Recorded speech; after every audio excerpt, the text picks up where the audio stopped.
One thing that I would say is that at the time of Umar ibn al-Khattab, they were discussing using camel skin as leather, right? They had that discussion. They decided not to.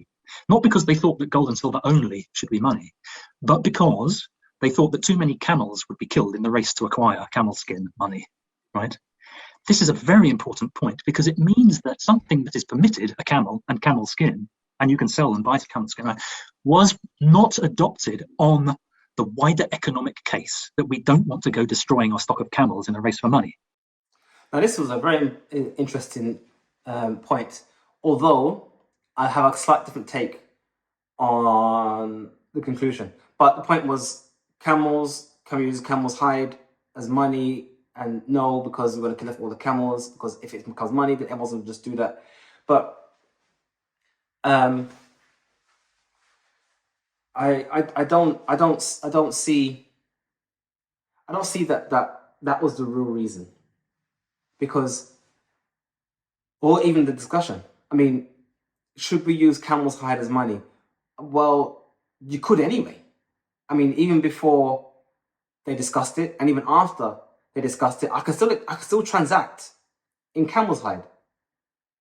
So I think the discussion was more of standardizing and making and mandating the use of camel's hide as money, as opposed to whether camel's hide could be used as money. You understand the difference? So it's not. I don't think the discussion was, can you use camel's hide in a transaction? It was more of, should we make it mandatory to do so? But like I said, if I killed 1,000 camels and harvested their skin and made it into leather, that has value, and I can transact in that. Whoever wants to take it, and there's nothing in the Sharia that will stop me from doing that. And no Umar al-Khattab or any scholar has ever prohibited you from transacting in camel's hide. So I think that maybe that's a better way to understand that discussion that happened in the past, because the result of that discussion, you could say, never resulted in any prohibition to use camel's hide in a transaction. That makes sense. But the point is, he's mentioning here is that the reason why it wasn't used as a standard for money or whatnot was because if we do say that, and say now in the marketplace, if you want to transact, you have to use camel's hide, that would lead to people to all go out and slaughter their camels, harvest their skins, and go out buying stuff with it. Because you've made it mandatory to accept it as payment. Whereas before that discussion, it wasn't mandatory to accept it as payment. I could go to the marketplace and say, look, I have some camel skin, do you want to accept it? They'll say, no, I want some gold. I don't need camel skin. Only if they needed it, they would accept it. But making it a law, a rule, that you must accept it, now the value of camel's hide has become a lot more than just camel's hide. It's not just that, it's now a medium of exchange. I can now use that to buy anything I want, and I can guarantee that the next guy is going to take it from me because he has to. So that is a very different discussion. And I think that also is interesting because does Shaykh Tarek think that when it comes to making Bitcoin as money, does he think that the discussion is about making it mandatory to accept as money? And I think if that's what he or anyone else thinks, then that's also a bit of a red herring. No Bitcoiner, even that as well, says that we believe you must accept Bitcoin in a transaction. Because we also know that I can't force anyone to accept the dinar or dirham, or the real, or the pound, or the franc. If I go to Germany, I can't force someone to accept the dollar. If I go to Saudi Arabia, I can't force someone to accept rupees, Pakistani rupees. If they want to accept it, they could, but they don't have to. Now, in some countries, they make it mandatory for them to accept local currencies. That's by law. But the point is that money is not just something that the law dictates you must accept.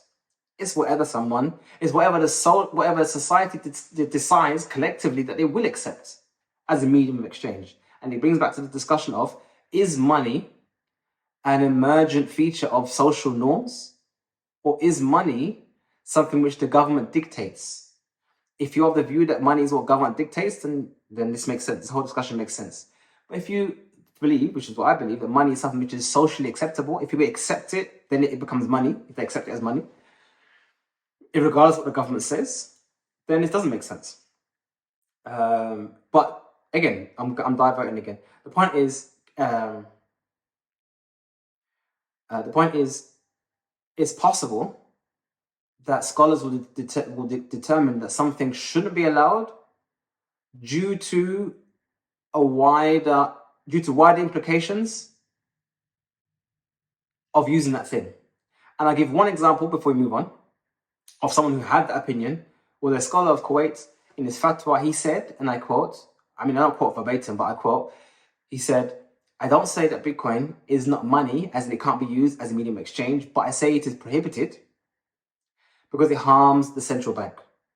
So this is an example of prohibiting Bitcoin due to what he perceives to be a greater harm, i.e., harming the ability for the central banks to regulate the economy through inflation rates, ignoring the fact that the whole function of the central bank are to engage in riba, a major sin, and enforce that system upon its people.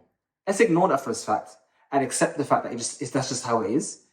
Then he determined that it is haram. And I would argue by saying, Shaykh, why are you prohibiting Muslims to exit the riba system because you want to preserve the riba system? Anyway, moving on.